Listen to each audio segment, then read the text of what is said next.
Hey, I'm Chris Jube, the Glamping guy, and I'm sitting here on my back porch thinking of you and watching the sun come up on my glampers here.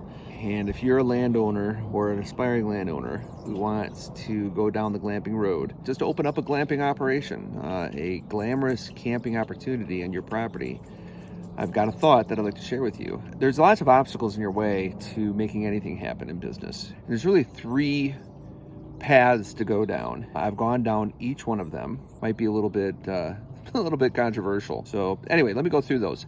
I'm going to share with you first of all the diciest one, and that's the illegal route. You can set up a glamping operation knowing full well you're breaking building codes, you're breaking land codes, you're breaking zoning codes, health codes, and the works. It's not the wisest route. I have been in violation of codes and laws and things like that. And a lot of my videos actually go into that, and I share openly about the trouble that I've gotten into.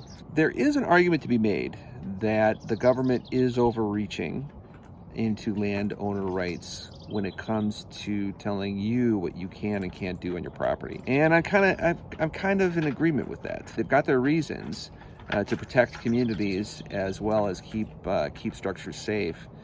But I'm much more of a free market guy, and I do believe that landowners will take care of their property, and especially glamping operators will take care of doing their due diligence and making sure their market agrees with them. So glamping operators will build safe structures because they want people to return to their property, and glamping itself is a wonderful addition to a neighborhood. So I think the free market could take care of itself. However, we have this big Goliath called the government to deal with. So in that frame of mind, there is a legitimate action called civil disobedience. You could go ahead and do it and let government take you down. Why did Rosa Parks sit in the front of the bus? Rosa Parks sat in the front of the bus because Jim Crow laws of the South were unjust, so throw me in jail. You know, it's like, come on with your big guns. Actually, the law did change because of her insistence that this was an unfair law,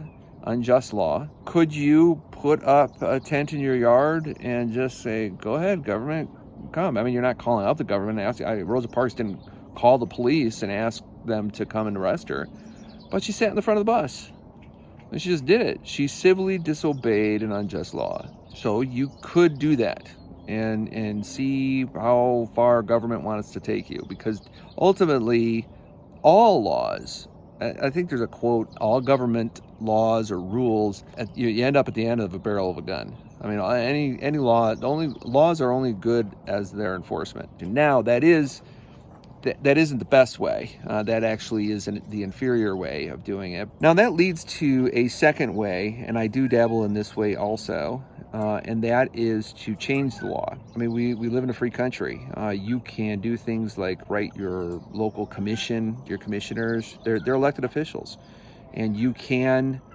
attempt to change the law. I volunteer and write for our local paper. Why do I do that? Well, I want to be involved politically. I want to get to know the local town council and understand how they think and whatnot. Because there might be a day where I will have to appear in front of town hall, and I'll be ready. And that's just becoming civilly involved. You're being a good civil servant by getting involved politically, locally. Who knows? I might be a county commissioner someday. I could see myself doing that, because now I understand how landowner rights is something that needs to be protected. I mean, right now, the laws in our county in large lot residential properties is really outdated. Back in the 70s and 80s, when the codes were written for these parcels, they wanted to encourage landowners to go and buy up these properties and actually live there.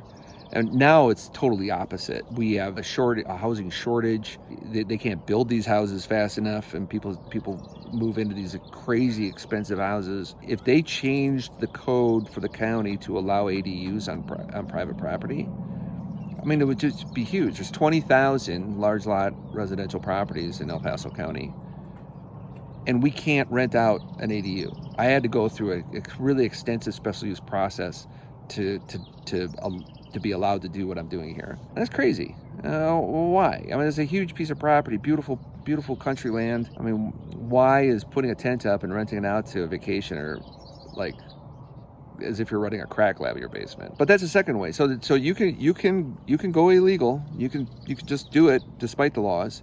2, you can change the laws. But then 3, you can also comply with the laws, and that's the easiest route. It's not so easy as it is. That is the cleanest route, you could say. I'm in a very good spot right now because I went that route. I've got 8 units on this property.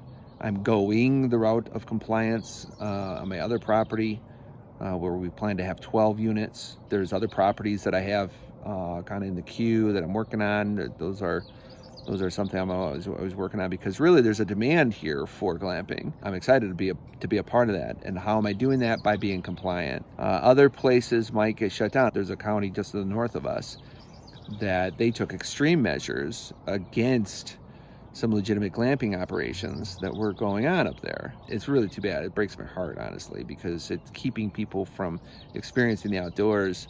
It's keeping really nice homeowners from providing a need that's out there, that a demand, and it kind of gets me upset. This is awesome what we're doing. Why are you treating me as if I'm running a drug operation in my basement?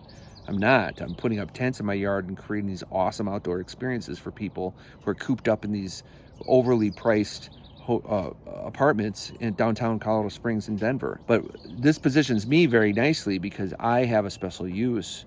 I have the building permits. I am actually doing everything in compliance, and so I'm kind of immune to those law changes that might go south, that go the other way. Rather than pro-glamping, they go anti-glamping or anti-small-term or short-term rentals and stuff. So those are the 3 paths that you can go down if you are really desiring to start a glamping operation. And I hope you follow me. I love to help people start their journey into glamping and running a outdoor hospitality business on their private property. So go ahead and check me out at glampingguy.com. Sign up for a consultation. I'd love to talk with you, and we will we'll start building out and fleshing out your glamping operation on your private property. All right, I'm Chris Jube, the Glamping Guy. We'll talk with you later.